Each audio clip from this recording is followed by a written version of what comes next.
E por que tratar sobre esse assunto liderança em pleno século XXI, se nós temos tantas obras volumosas e grandiosas? Porque nós já estamos percebendo que a igreja em casa, ou a igreja sem ou congregar-se em casa sem instituição, já é a moda do momento. A instituição, ela está perdendo o poder, a instituição igreja. E até D. Carson falou isso em uma obra que ele escreveu. Vocês podem perceber que a instituição, ela está perdendo uma força devido à forma em que muitos estão exercendo a liderança e o poder concentrado.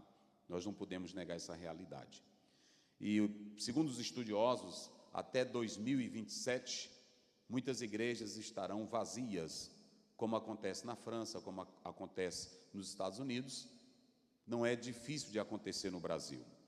O fenômeno que aconteceu na Europa, que foi o berço da reforma protestante e que hoje é fria de Deus, não foi algo que nasceu da noite para o dia. Começou com uma teologia liberal, começou desde o momento em que o racionalismo entra em cena, porque esse desgaste ele não acontece de modo abrupto, mas de modo natural, lento.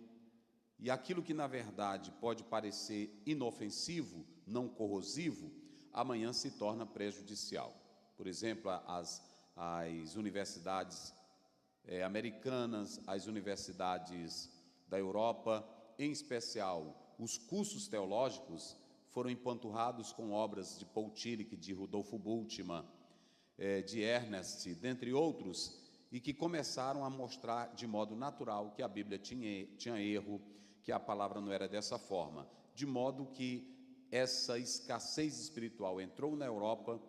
E também hoje no Brasil, o maior desgaste não é nem a questão teológica, porque o Brasil ele foi desenvolvido numa cultura que mistura tanto a parte católica como afro. Então o Brasil ele tem esse lado místico.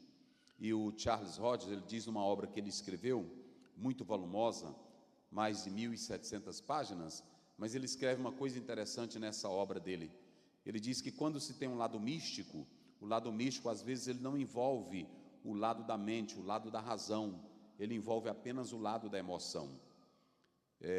Strong, numa obra que ele escreveu, a teologia sistemática dele, ele também pontua que o místico, que é o fechar os olhos para o espiritual, o sobrenatural, ele pode até ser bom, mas se ele não vier banhado da razão, do conhecimento, vai se tornar seriamente prejudicial para nós.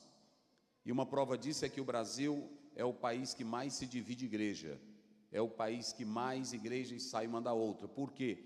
Porque muitas são dominadas pelo lado místico, mas não é o místico que te leva à contemplação no seu interior pelo exame da palavra de Deus. Salmo 19 diz: os céus manifestam a glória de Deus. Mas para você entender que os céus manifestam a glória de Deus, você tem que ter fé e tem que ter uma razão que vem da própria iluminação do Espírito Santo. É por isso que lá em 1 Coríntios 2,16, Paulo diz: vocês possuem a mente de Cristo. E essa mente de Cristo é que faz com que nós tenhamos o lado místico, mas não um misticismo desassociado de uma literatura bíblica e saudável que nos eleve ao crescimento espiritual. O que eu vejo no Brasil para a futura geração que está sendo encaminhada aí?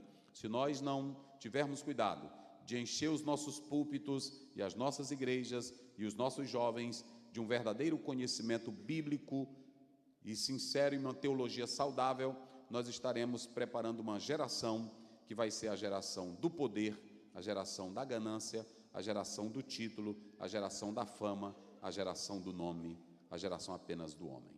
Esse é o futuro que nos aguarda, porque diz um certo escritor de Portugal: se nós não olharmos para o passado, vamos cometer os mesmos erros que hoje já estamos cometendo no presente.